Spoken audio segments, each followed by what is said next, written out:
पिछली क्लास में हमने पढ़ा अनुक्रम। किस प्रकार के अनुक्रम होते हैं? कुछ नंबर्स या कोई पद किसी एक पर्टिकुलर सीक्वेंस में है, कोई ऑर्डर फॉलो कर रहे हैं, एक सिस्टम में जमे हुए हैं, उसी को अनुक्रम कहा जाता है। और श्रेणी, यदि उनको प्लस प्लस की फॉर्म में लिख देते हैं तो वो श्रेणी हो जाती है। कुछ अनुक्रमों को, विशेष अनुक्रमों को एक अलग नाम दिया गया है, तो वो क्या क्या चीज़ें अब हम वो पढ़ रहे हैं। उन अनुक्रमों को जो नाम दिया गया उन्हीं में से एक श्रेणी है गुणोत्तर श्रेणी। तो अनुक्रमों को क्या क्या नाम दे रखा है, आप वो थोड़ा सा जानकारी के लिए बता देता हूँ। कुछ कुछ विशेष अनुक्रमों को कुछ नाम दे रखे, जैसे नाम है समांतर समांतर श्रेणी। ऐसी श्रेणी जिनका अंतर समान है वो समांतर श्रेणी में काउंट हो जाता है, जो कि हमने 10th में पढ़ ली, 10th में पढ़ चुके हैं, इसलिए इस बार 11th में आपके सिलेबस में नहीं है। दूसरा है आपके गुणोत्तर श्रेणी। गुणोत्तर श्रेणी जो 11th में अपन पढ़ेंगे, ये आपके सिलेबस में है। इसमें क्या होता है? इसमें तो अंतर समान होता है। गुणोत्तर श्रेणी में रेशो समान होता है, एक समान अनुपात में आगे बढ़ रही होती है। जिसका अनुपात समान होगा वो गुणोत्तर श्रेणी है। उस गुणोत्तर श्रेणी के बारे में पढ़ेंगे अभी। फिर तीसरा एक श्रेणी और है हरात्मक श्रेणी।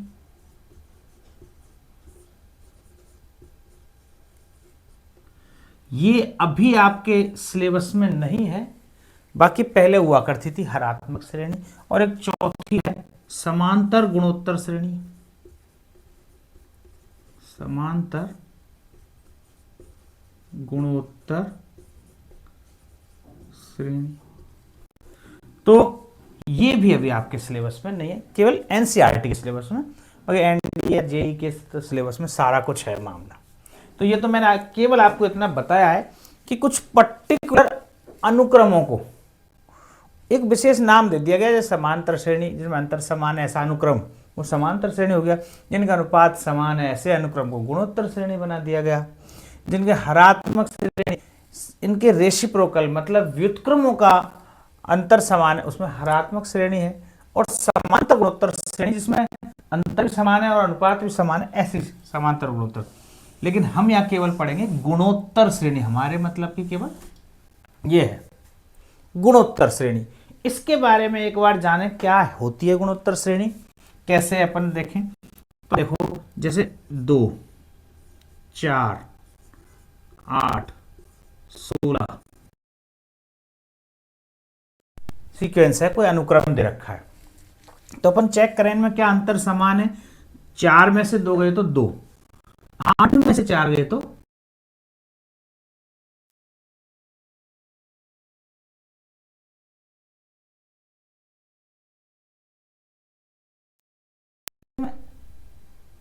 अंतर तो समान नहीं है। कम से कम अंतर समान नहीं है तो क्या बराबर हो सकता है? तो इनका अनुपात देखें।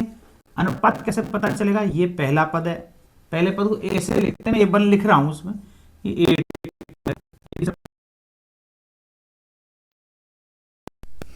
तो आप देखेंगे A2 में A1 का भाग लगाते, A2 में A1 का भाग लगाया, ऐसे ही A3 में A2 का भाग लगाते, 8/4 बराबर आया 2। ऐसे ही A4 में क्या लगाएंगे? 16/8 अनुपात आएगा 2। इसी अनुपात को, ये रेशो है, ये दूसरे और पहले पद का रेशो, तीसरे और दूसरे पद का रेशो, चौथे और तीसरे पद का रेशो। जैसे अपन अंतर में दूसरे में से पहला पद घटाते थे, ऐसे ही हमें दरअसल अनुपात निकालना है। और इसी अनुपात को हम यहां बोलेंगे सार्व अनुपात। सार्व अनुपात जिसको R से रिप्रेजेंट करते हैं। सार्व अंतर को D से रिप्रेजेंट किया करते थे, D for difference, R for ratio, इसलिए यहां सार्व अनुपात को R से रिप्रेजेंट करते हैं। तो ये सार्व अनुपात हुआ। ए आप जानते हो प्रथम पद, पहले पद को ए लिखते हैं। तो ये इस प्रकार की यदि कोई श्रेणी है तो वो गुणोत्तर श्रेणी है। तो हम जो यहां पढ़ रहे हैं गुणोत्तर श्रेणी का nवां पद, इसी कोई व्यापक पद भी कहा जाता है। आपकी बुक में व्यापक पद जो नाम दे रखा है ये भी सही है। गुणोत्तर श्रेणी का nवां पद कैसे ज्ञात करेंगे, तो आप यहां देखें, यहां पर फर्स्ट है पहला पद और यहां 2 है।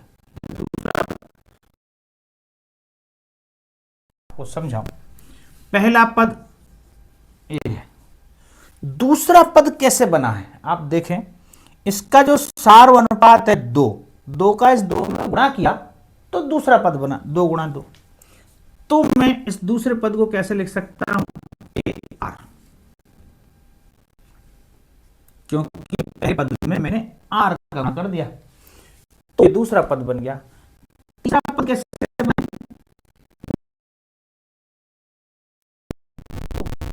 सार्वनुपात 2 है, 4 का गुणा किया 8 बना। इसका मतलब इसमें भी आर का गुणा करेंगे तो एक आर का गुणा और होते ए आर स्क्वायर। ऐसे अगला पद ए आर क्यू, एक आर और, ऐसे डॉट डॉट डॉट डॉट ऐसे पद बनेंगे। पर हमें तो निकालना था nवां पद, वो कैसे निकलेगा तो आप समझे। ये ए जो है ये पहला पद है, ए आर जो है ये दूसरा पद है, क्या है तीसरा है, ए आर का पावर 3 चौथा पद है, डॉट डॉट डॉट। ऐसे यदि ए nवां पद निकालने की बात करूं तो आप देखें यह पहला पद है तो यहां आर की पावर दरअसल 0 है, किसी पर पावर 0 लगा देते हैं तो उसका मान 1 हो जाता है, तो ए ही रहेगा। और दूसरा पद है तो आर की पावर ए तो सब में, ए तो देखना ही नहीं है, हर पद में ए विद्यमान है। इसका मतलब पहले पद के साथ तो गुणा हो ही रहा है, चेंजेस क्या आ रहे हैं कि यहाँ पे तो आर की पावर 1 है या 2 है, या कैसे, दूसरा पद है आर की पावर 1, तीसरा पद है तो आर की पावर 2, चौथा पद है तो आर की पावर 3। यदि nवां पद हुआ तो a इंटू आर की पावर n-1, मतलब इससे एक कम होगी घात आर पर, वो ही nवां पद कहलाएगा। तो यहीं से ये फॉर्मूला ड्राइव हुआ, ए एन बराबर a इंटू आर की पावर n-1, इसी व्यापक पद अर्थात nवां पद भी कहते हैं। जब nवां पद निकाल लेंगे तो फिर इन पदों के योगफल की बारी आएगी। अब यदि फिर हम मान लो इनका योग करना हो तो कैसे करेंगे, तो फिर अगला टॉपिक पढ़ते हैं गुणोत्तर श्रेणी का योगफल। वो मैं वहां करके बताऊं तो ज्यादा बेहतर है।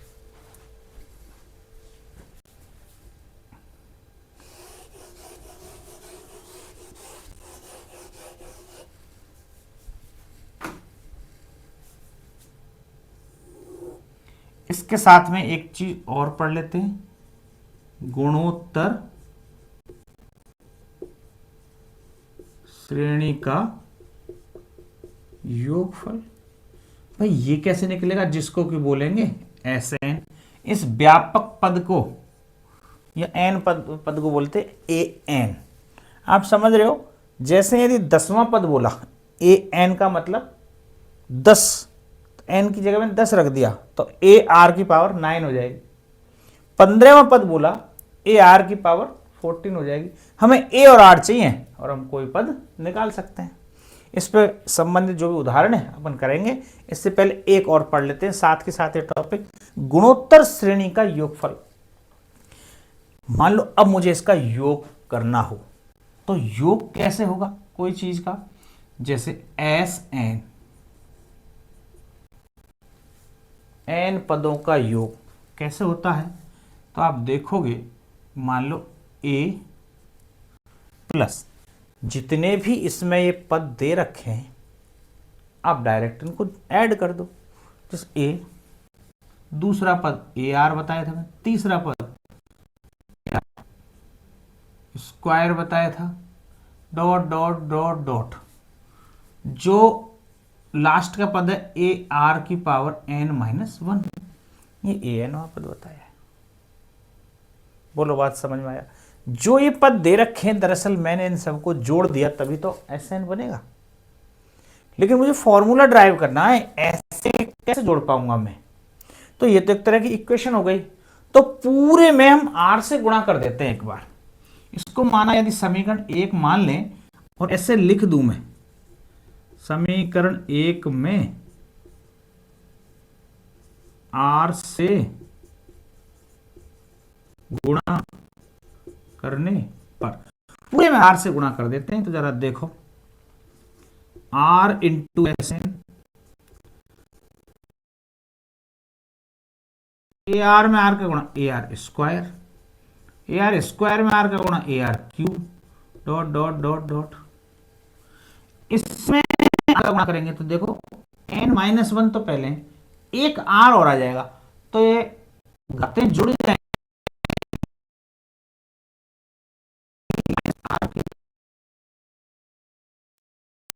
कैसे है एक बार मैं इसको थोड़ा समझा देता हूं। ए आर की पावर एन माइनस वन है कोई, और इसमें मैंने गुणा किया है आर की पावर वन का, क्योंकि एक आर और गुणा कर रहा हूं। तो यहां देखें ये बेस समान है तो घातें आपस में जुड़ जाती हैं, A R N minus one plus one, तो प्लस माइनस काटा, अर्थात ए आर की पावर एन, ऐसे बनेगा ये। इसको मैंने तरकीब से लिख के आपको बता दिया। तो इससे क्या फर्क पड़ा? अब अपन देखें मैंने आर का गुणा क्यों किया, आप सोचे होंगे। आर का गुणा करने से ऐसा लगा मुझे इसके जो पद हैं कुछ इसके पद हैं लगभग लगभग सेम से आ रहे हैं, तो इसको घटा देते हैं। घटाने पर चिन्ह बदलते हैं, माइनस, ये माइनस, ये माइनस, ये माइनस, ये माइनस। तो अब देखोगे ए आर तो यहां भी दिख रहा है, ये इससे ऐसे कटेगा, ये ए नहीं कटेगा, ए आर वाला ये इससे कटेगा, यहां पे आगे ए आर क्यू आएगी, ए आर की पावर एन माइनस वन, इससे पहले कोई पद आएगा उससे कटेगा, क्योंकि ए आर की पावर एन तो यहाँ नहीं है आगे, ये तो आर की पावर एन माइनस वन है, ये बचेगा और माइनस ये भी बचेगा। तो यहां देखें जरा क्या क्या बचा, S N minus R S N बराबर ए माइनस ए आर की पावर एन, ये आया। तो आप यहां पर देख रहे हैं एस एन कॉमन है और यहां वन माइनस आर, यहां पर ए कॉमन आ रहा है, या वन माइनस आर की पावर एन। हमें यहां से एस एन चाहिए था, केवल एस एन बराबर वन माइनस आर की पावर एन बटे वन माइनस आर, ये एस एन का पूरा फॉर्मूला बना।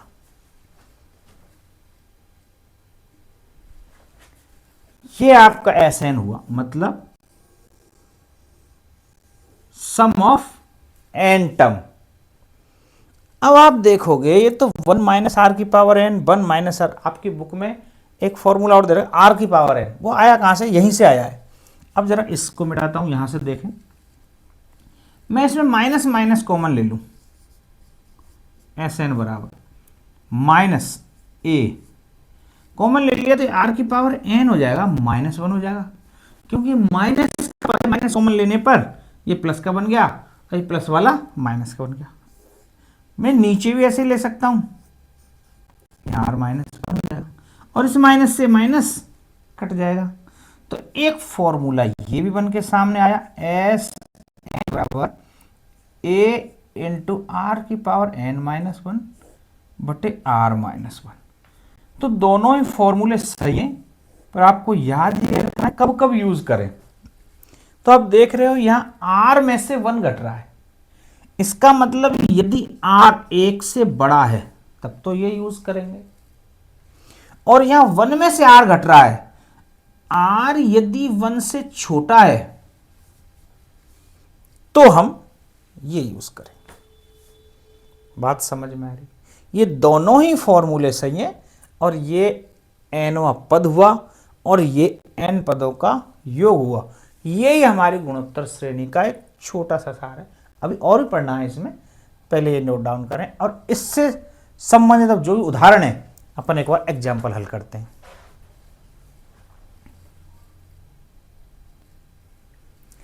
अब देखो जो हमने फॉर्मूले पढ़े हैं उन पे किस प्रकार के क्वेश्चंस बनते हैं।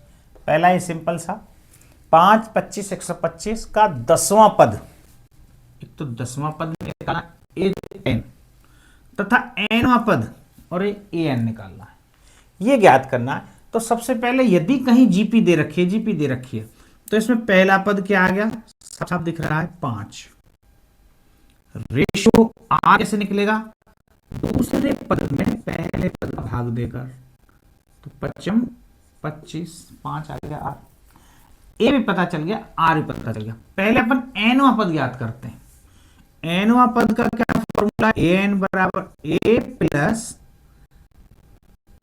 ए आर की पावर एन माइनस 1, ये ए एन का फॉर्मूला है। तो मुझे ए का मान पता है 5, आर का मान भी पता है 5, इसकी पावर एन माइनस 1। अब 5 की पावर 1 है या 5 की पावर n माइनस 1 है, तो जब इनका दोनों का बेस समान है, आपस में घातें जुड़ेंगी, तो ये -1 + 1 से कट जाएगा, 5 की पावर n आएगा। तो 5 की पावर n क्या हुआ, एक n आ गया। इसका मतलब n वाला जो पद होगा वो 5 की पावर n होगा। पूछा था 10वां पद, तो a10, इसका मतलब 5 की पावर 10। अब 5 की पावर 10 बहुत बड़ी होगी तो जरूरी नहीं इसको खोलें, अपन ऐसे ही छोड़ देंगे। 5 की पावर 10, ये 10वां पद हो गया। इसमें 10वां पद पूछा था, ये n पद पूछा था, ये निकल आया। ये चौथा एग्जाम्पल। 5वां देखें जरा, 2 8 32। जब भी जीपी दे रखी है हमारे पास, इसका कौन सा पद 13 10 70 है, इसमें मतलब कहां तक कितनी दूर जाया जाए कि ये पद आ जाए। तो उसके लिए सबसे पहले यदि जीपी दे रखी है तो पहले 2, फिर आर निकालेंगे। वो कैसे निकलते हैं, 8 दूसरे पद में पहले का भाग देके, तो 2 चौके 8, रेशो है 4। इस रेशो का मतलब समझ रहे हैं, 4 का गुणा हो रहा है, 2 चौके 8, 8 चौके 32, 32 चौके, ऐसे करते करते ये कहां पे जाकर पहुंचेगा, एन ज्ञात करना है हमें। फाइंड क्या करना है, कौन सा पद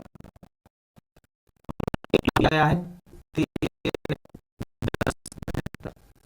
और एन हमें ज्ञात करना, फाइंड करना। ये हमने सारे डाटा लिख लिए। एन का फॉर्मूला यूज करते हैं, ए बराबर ए 1, तो एन 13 10 72 बराबर ए है 2 और आर है 4 की पावर एन का तो मान ज्ञात ही करना है, एन माइनस 1। अब तो 2 से क्या ये संख्या कट रही है, बिल्कुल कट रही होगी। अब देखें, 2 छिक्की 12, 1 बचा, 2 पंजे 10, 2 पंजे 10, 2 तिया 6 और 2 छिक्की 12 बराबर 4 की पावर n माइनस 2। यहां से कट गया, 2 से मैंने इसको काट दिया, इतने बार कटा, 4 की पावर n माइनस 1। हमें n की वैल्यू निकाली। इस प्रकार के सवाल में हमेशा ध्यान रखना, जैसे 4 की पावर n माइनस बने तो इधर भी कुछ ना कुछ 4 की पावर ही बनेगी, ये तय है। पर संख्या इतनी बड़ी है कि हमें निकालने में दिक्कत आएगी। 4 की पावर हमें कैसे पता चले, कैसे बनेगा, तो सीधा सा हिसाब किताब, जो ये संख्या लिख रही है इसमें डायरेक्ट 4 से भाग के देख लो कितनी बार जा रहा है, किस हिसाब से जा रहा है। तो आप देखें, 4 1 4, बचेंगे 2, 25 4 24, 1 बचा 15,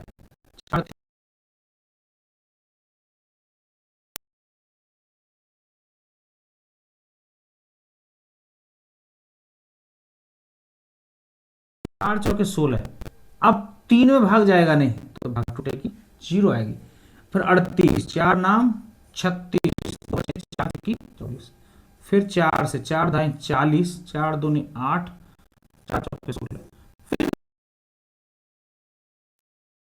22 हो गए, 4 पंजे 20 और 4 छिक्की, फिर 4 से 4 छिक्की 24, 4 चौके 16, फिर 4 से 16 चौके 64, फिर 4 से 4 बार। तो अब कितने 4 हैं गिन लो, 1 2 3 4 5 6 7 8, मतलब 8, 4 की पावर 8 है दरअसल ये। तो ये 4 की पावर 8 बराबर 4 की पावर n-1। तो जब दोनों के बेस समान है तो इसका मतलब इनकी पावर समान होगी। n-1 बराबर 8, हमें तो n की वैल्यू निकालनी थी, तो n बराबर 8 + 1 9। इसका मतलब 9वां पद होगा जो ये 13 10 72 तक पहुंचेगा। ठीक है, इस प्रकार के अपन ने 2 उदाहरण ये किए। अब एक बार ये नोट डाउन करें, फिर अपन अगले उदाहरण में।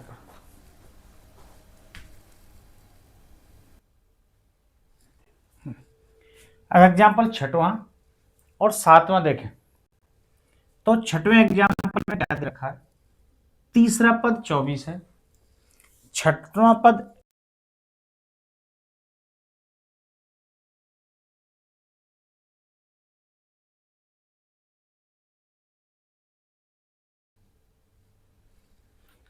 ये 6वां उदाहरण है, उसमें लिखा हुआ है तीसरा पद 24, तो मैंने डायरेक्ट इसमें लिख दिया A3 24, 6वां पद 192, A6 192, 10वां पद ज्ञात कीजिए। तो जब भी ऐसी 2 इंफॉर्मेशन दे रखी हो तो हमें आसानी से A और R निकल जाएंगे, क्योंकि हमें A भी निकालना है और R भी, किसी पद को ज्ञात करने के लिए तो कम से कम 2 इंफॉर्मेशन का होना जरूरी है। तो A3 दिया हुआ है तो मैं इस A3 को कैसे लिख सकता हूं, AR², हमने पढ़ा है अभी, nवां पद क्या होता है, AR की पावर n-1, मतलब जो पद होता है उससे कम होती है घात R पे। AR² 24, ये समीकरण नंबर फर्स्ट। A6 इसको AR की पावर,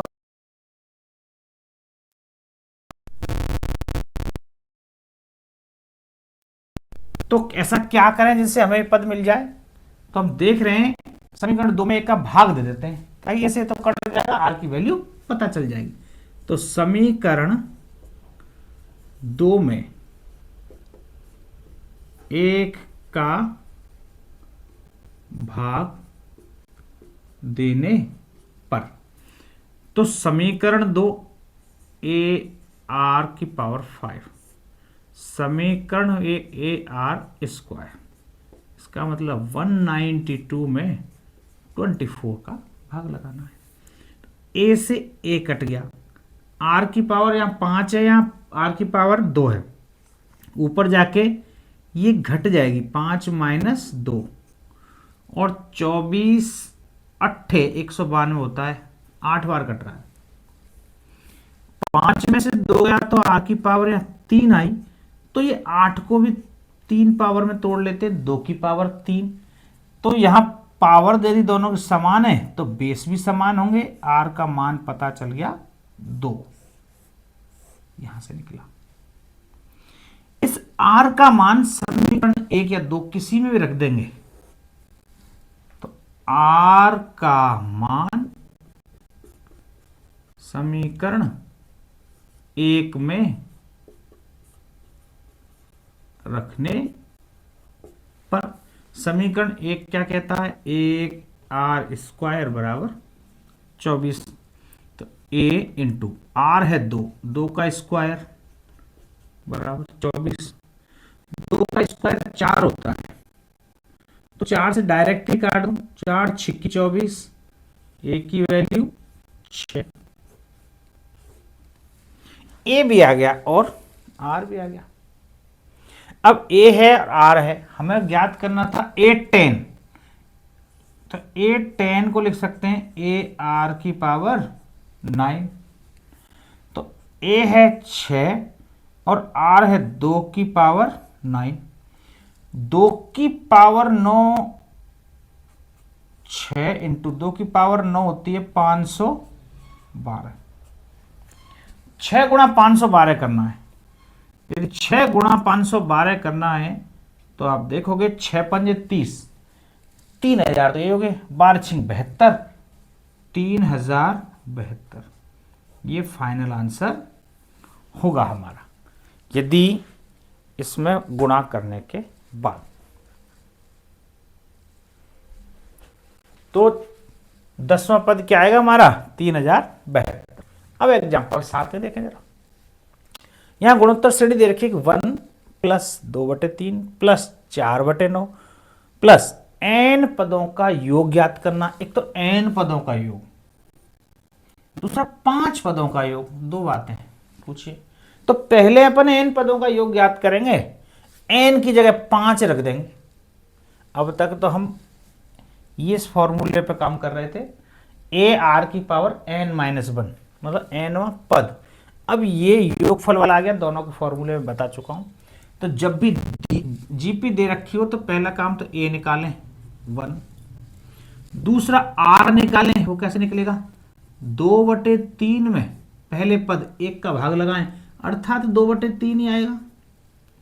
2/3 1 से कम है या ज्यादा, हमें पता है ये 1 से <<1।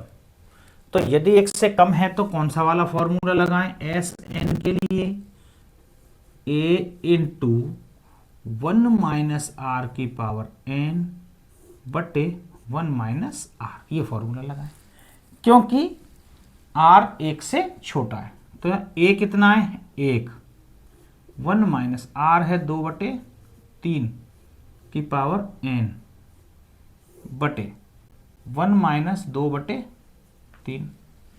अब देखोगे 1 माइनस 2/3 करेंगे तो 1/3 आएगा, और 1/3 में 3 ऊपर चला जाएगा, तो एस एन दरअसल क्या आया 3, 1 माइनस 2/3 की पावर n, ये इस प्रकार से एस एन निकल गया। तो ये तो n पदों का योग हो गया। हमें चाहिए था 5 पदों का, और तो इस n की जगह 5 रख देते हैं, n बराबर 5 रख, तो S5 3, 1 माइनस 2/3 की पावर 5। अब इसको हल कर सकते हैं, 2/3 की पावर 5 ज्यादा बड़ी पावर नहीं है इसलिए खुल जाएगी। 3, 1 माइनस 2 की पावर 5, 2 दूनी 4 दूनी 8 दूनी 16 दूनी 32, यहां पर 32, 3 9 27 81 243,